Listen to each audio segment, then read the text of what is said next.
Hi hello नमस्ते, मी पूजा. मी आणि बरंच काही या यूट्यूब चॅनलवर तुम्हा सगळ्यांचंच अगदी मनापासून स्वागत करते.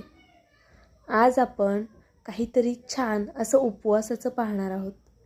नेहमीची खिचडी वडे खाऊन सगळ्यांनाच कंटाळा येतो किंवा आता बऱ्याचदा धपाटे किंवा भाकरी बऱ्याचशा गोष्टी आपल्याला उपवासाच्या करता येतात, पण त्या खाऊन खाऊन कंटाळा येतो. तर मग काहीतरी वेगळं असं काय करता येईल हे मी आज आपल्या या व्हिडिओमध्ये सांगणार आहे. त्यामुळे जर नवीन असाल तर नक्कीच सबस्क्राईब करून घ्या. सोबतचं बेल आयकॉनसुद्धा प्रेस करा, जेणेकरून माझे व्हिडिओ सगळ्यात आधी तुमच्यापर्यंत येतील. त्याचबरोबर व्हिडिओला लाईक केलं नसेल तर लाईकसुद्धा करून घ्या. आता इथे बघा, मी 1 वाटी शेंगदाणे घेतलेले आहेत. ते भाजून घेतलेत. अगदी खूप डाग पडेपर्यंत नाही भाजायचेत, गव्हाळ गव्हाळ असेच भाजायचेत आपल्याला. आणि हे मिक्सरच्या भांड्यामध्ये वाटून घ्यायचेत. तर बघू शकता, मी शेंगदाणे मिक्सरच्या भांड्यात वाटून घेतलेले आहेत. खूप बारीक वाटायचे नाही आहेत आणि खूपच दाणेदार ठेवायचे नाही आहेत, अगदी मध्यम असे हे वाटून घ्यायचे ते. त्यानंतरनं हे एका बाउलमध्ये आपण काढून घेऊया. आणि आता याच भांड्यामध्ये आपल्याला इतर साहित्य वाटायचे. मी ह्या एकाच व्हिडिओमध्ये तुम्हाला 2 रेसिपी दाखवणार आहे झटपट. तर बघा, आता मिक्सरच्या भांड्यामध्ये आपल्याला मिरची घालायची आहे आणि 1 इंच आल्याचा तुकडासुद्धा घालायचा आहे. अद्रक मी किसून घेणार आहे, म्हणजे मग काय होईल, लवकर वाटलं जातं आणि त्याचे मोठे मोठे तुकडे राहत नाहीत. त्यामुळे शक्यतो अद्रक किसूनच घ्यायचं. तर बघू शकता तुम्ही, इथे अद्रक किसून घेतलं आहे मी. आणि उपवासाला नॉर्मली अद्रक चालतं, त्यामुळे मी अद्रक घातले. जर तुमच्याकडे उपवासाला अद्रक चालत नसेल, तुम्ही नाही घातलं तरीसुद्धा चालणार आहे. असंच बारीक किसणीने आपल्याला हे अद्रक किसून घ्यायचं आहे. बघा, संपूर्ण अद्रक मी किसून घेतलेलं आहे. आणि आता हे आपल्याला छान असं वाटून घ्यायचं आहे. शक्यतो बारीक वाटायचं, खूप मिरचीचे लम्स राहतील असं वाटू नका. बघू शकता तुम्ही, मी छान असं हे बारीक वाटून घेतलं आहे. आता आपण एक भांडं घेऊया आणि यामध्ये आता पुढची कृती करायची आहे आपल्याला. ते म्हणजे 4 बटाटे उकडून घेतलेले आहेत. त्याची साल काढून घेतली आहे मी, म्हणजे मग आपला वेळ वाचेल. आता हे बटाटे आपल्याला किसून घ्यायचेत. बटाटे बारीक किसणीनेच किसायचे, कुस्करून घेऊ नका, नाहीतर मग रेसिपी फसू शकते. तर अशा पद्धतीने बघा, मी 4ही बटाटे किसून घेणार आहे. बटाटे लहान आहेत त्यामुळे मी 4 घेतलेत. इथे तुम्ही जर मोठे बटाटे असतील तर 2 किंवा 3च घेतलेत तरीसुद्धा चालेल. तर आता बघा, अशाच पद्धतीने मी 4ही बटाटे छान असे किसून घेतलेले आहेत. फक्त मॅश करून घेऊ नका. जर किसणी नसेल तर बटाटा कुस्करल्यानंतर मॅशरने नाहीतर कशाने तरी तो छान बारीक करून घ्या, कारण की त्याच्या गाठी राहिल्या नाही पाहिजे आपल्याला या रेसिपीसाठी. आपण काहीतरी वेगळं आणि छान करतोय नेहमीपेक्षा.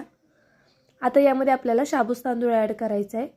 इथे शाबूस तांदूळ मी रात्रीच भिजत ठेवला होता आणि तो छान भिजलासुद्धा आहे. आता हा संपूर्ण शाबूस तांदूळ आपल्याला यामध्ये घालून घ्यायचा आहे. बघा, शाबूस तांदूळ या रेसिपीसाठी छान असा भिजलेला हवा, अजिबात असा जाडसर किंवा दाट असा नको आहे, आतनं पूर्णपणे भिजलेलाच हवा. आता जे 1 वाटी शेंगदाणे आपण वाटून घेतले होते ते सुद्धा मी घालून घेतलेले आहेत. त्यानंतरनं मिरची आणि अद्रक त्याची पेस्टसुद्धा आपल्याला यामध्येच घालून घ्यायची आहे. सोबतच चवीनुसार मीठ घालायचं आहे.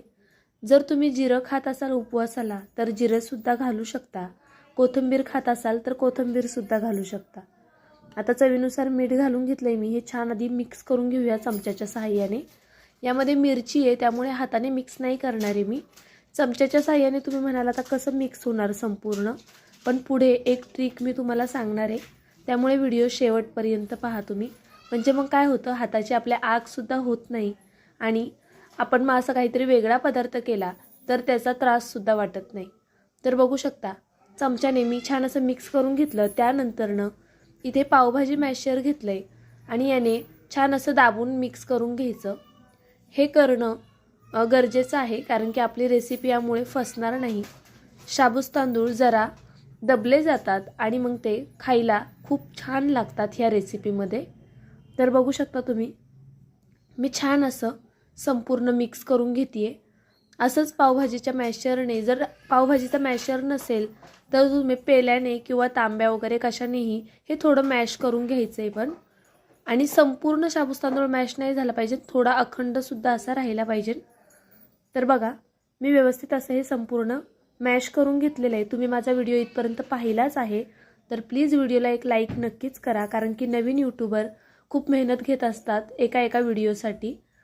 आता आपण दुसरी एक रेसिपी जी करायची आहे, खूप सोपी पण खूप जास्त वेगळी आहे.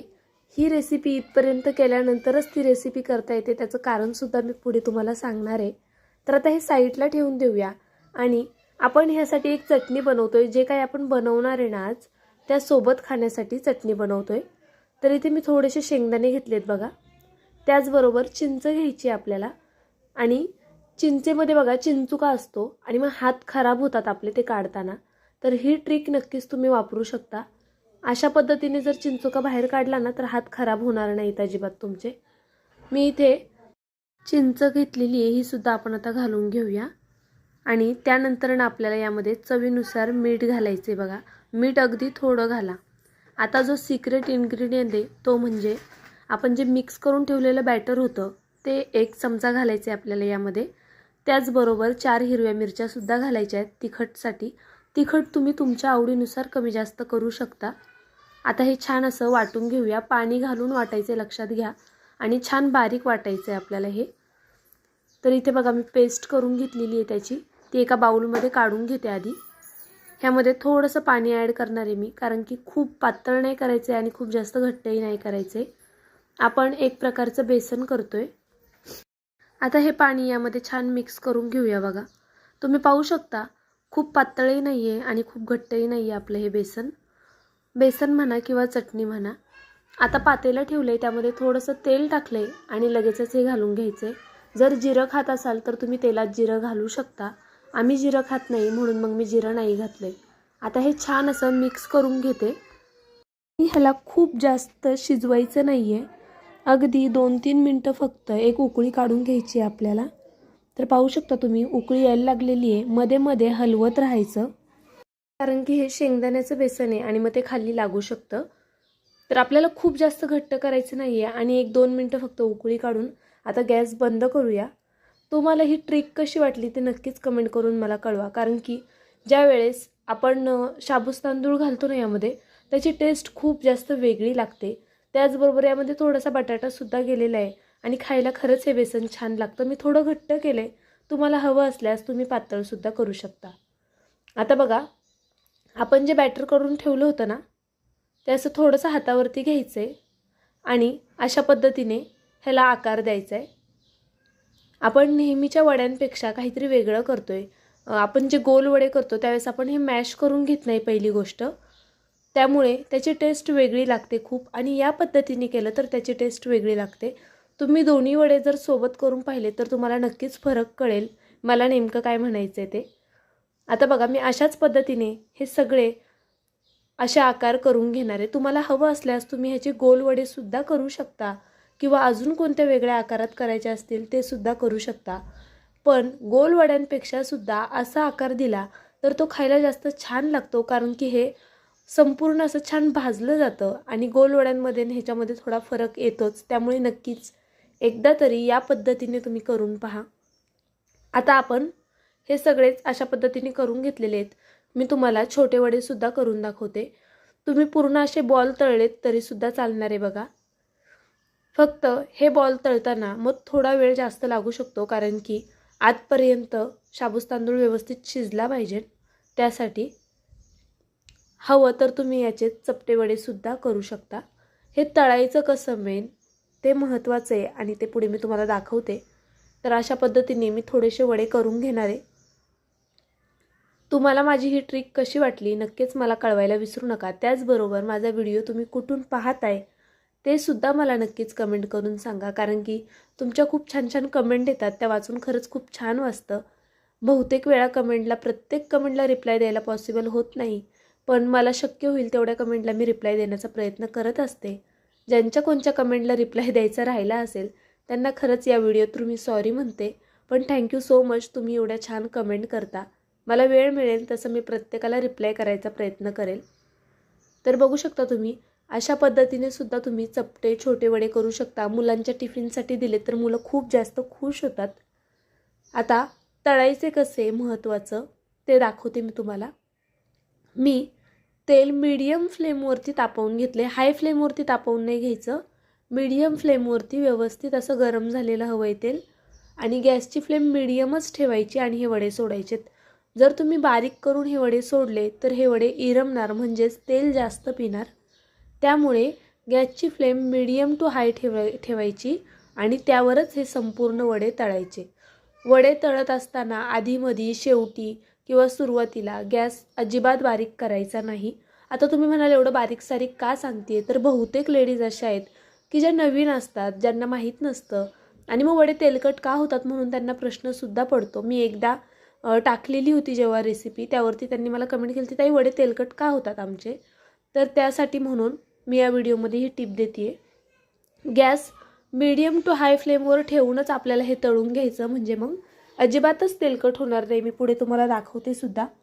तर बघा, हे संपूर्ण वडे मी काढून घेतलेले आहेत आणि मस्त झालेले आहेत. असा रंग आल्यानंतरच आपल्याला वडे काढून घ्यायचे ते.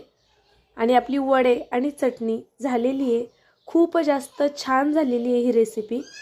तुम्ही जेव्हा कधी ही रेसिपी कराल तेव्हा नक्कीच मला कमेंट करून कळवा, तुम्हाला ही रेसिपी आवडली की नाही आवडली. त्याचबरोबर यातलं वेगळेपण जे आहे ते तुम्हाला समजलं का. खूप छान होतात. नक्कीच एकदा तरी ट्राय करा माझ्यासाठी म्हणून. तब्येत ठीक नसताना सुद्धा आम्ही व्हिडिओ शूट करत असतो, त्याचबरोबर एडिट करत असतो, कारण की तुमच्या मनोरंजनामध्ये किंवा नवीन नवीन जे तुम्हाला शिकायचं असतं त्यामध्ये खंड पडू नये म्हणून फक्त. तर माझा आजचा व्हिडिओ कसा वाटला नक्कीच मला कळवायला विसरू नका. बघा, आतमधनं सुद्धा खूप छान झालेत हे वडे.